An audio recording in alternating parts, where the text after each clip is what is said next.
নমস্কার বন্ধুরা, রোমা ড্রিম কিচেনে আপনাদের সবাইকে স্বাগত জানাই। তো বন্ধুরা, আজকে আমি নিয়ে চলে এসেছি কাঁচা আলু মুগ ডাল দিয়ে দারুণ মজাদার নাস্তা রেসিপি, একদম সহজ পদ্ধতিতে ঘরে থাকা সাধারণ উপকরণে। তো বন্ধুরা, পুরো ভিডিওটা দেখতে থাকুন, আশা করি খুবই ভালো লাগবে।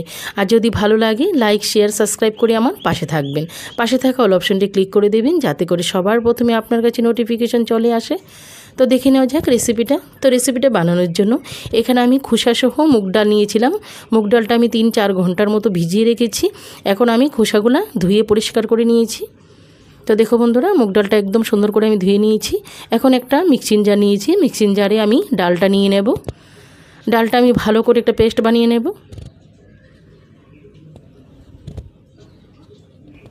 তো দেখো বন্ধুরা, এখানে আমি ডালটা পেস্ট করে নিয়েছি ভালোভাবে। এখন আমি দিয়ে দেব গ্রেট করা আলু। আলুটা আমি ধুয়ে ভালোভাবে পরিষ্কার করে গ্রেট করে নিয়েছি। 2টো আলু নিয়েছি আমি। এখন আমি মুগ ডালের ব্যাটারের সঙ্গে আলুটা দিয়ে দেব। 2টো পেঁয়াজ কুচি। আর এখানে দিয়ে দেব আমি 1 চামচ পরিমাণ চিলি ফ্লেক্স। আর এখানে দিয়ে দেব অল্প পরিমাণ হলুদ গুঁড়ো, দিয়ে দেব কাশ্মীরি লঙ্কার গুঁড়ো অল্প পরিমাণ। আর এখানে স্বাদমতো লবণটা অ্যাড করে দেব।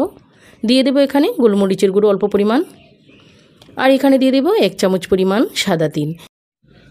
এখন আমি ভালো করে চামচের সাহায্যে সব কিছু একসঙ্গে মিলিয়ে নেব।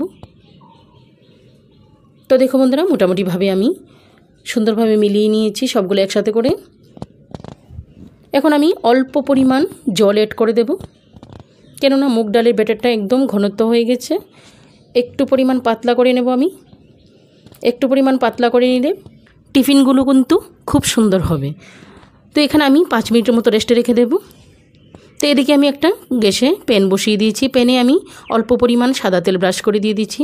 এখন আমি সুন্দরভাবে মুগ ডালের ব্যাটারটা অল্প অল্প করে আমি প্যানে দিয়ে দেব। চামচের সাহায্যে হালকা পরিমাণ করে ছড়িয়ে দিয়ে দেব। তো দেখো বন্ধুরা, এখানে আমি 5 মিনিটের মতো ঢাকা চাপা দিয়ে দেব। তো এখানে আমার 5 মিনিট হয়ে গেছে। এখন আমি ঢাকনাটা উঠিয়ে নেব। তো এখন আমি ভালো করে উল্টিয়ে পাল্টিয়ে টিফিনগুলো ভেজে নেব। এখন আমি অল্প পরিমাণ তেল ব্রাশ করে নেব উপর থেকে। তো দেখো বন্ধুরা, মোটামুটিভাবে কিন্তু আমার টিফিনটা হয়ে গেছে। তো এখন আমি উঠিয়ে নেব। একইভাবে করে আমি আবারও অল্প পরিমাণ তেল ব্রাশ করে নিয়ে নিয়েছি। এখন আমি ব্যাটারটা ঢেলে দেব, দিয়ে চামচের সাহায্যে ভালো করে ছড়িয়ে দিয়ে দেব। তো দেখো বন্ধুরা, একইভাবে করে আমি সবগুলো টিফিন ভেজে নেব। অল্প পরিমাণ তেল দিয়ে আমি টিফিনগুলো বানিয়েছি। তো দেখো বন্ধুরা, মোটামুটিভাবে আমি সবগুলো টিফিন বানিয়ে নিয়েছি। তো বন্ধুরা, এই রেসিপিটার সঙ্গে কিন্তু চাটনি কিংবা রায়তা হলে অনেক সুন্দর হয় খেতে। তো বন্ধুরা, রেসিপিটা কেমন লাগলো ছোট্ট একটা কমেন্ট করে জানাবেন। দেশের বাইরে যে যেখান থেকে ভিডিওটি দেখছেন তাদেরকে অসংখ্য ধন্যবাদ জানাই। আর আমার প্রিয় পুরানো বন্ধুদেরকেও অনেক অনেক ধন্যবাদ। তো বন্ধুরা, এই রেসিপিগুলো দেখতে যতটা সুন্দর হয়েছে, খেতেও কিন্তু অনেক দারুণ হয়েছে। একদম নরম তুলতুলে সফট হয়েছে। একদম ঘরে থাকা অল্প উপকরণেই একদম সহজ পদ্ধতিতে বানিয়ে নিয়েছি আমি টিফিনগুলো। তো বন্ধুরা, আজকে এই পর্যন্ত। আবার দেখা হবে নতুন কোনো রেসিপিতে। সবাই ভালো থাকেন, সুস্থ থাকেন। সবাইকে অসংখ্য ধন্যবাদ। Bye bye.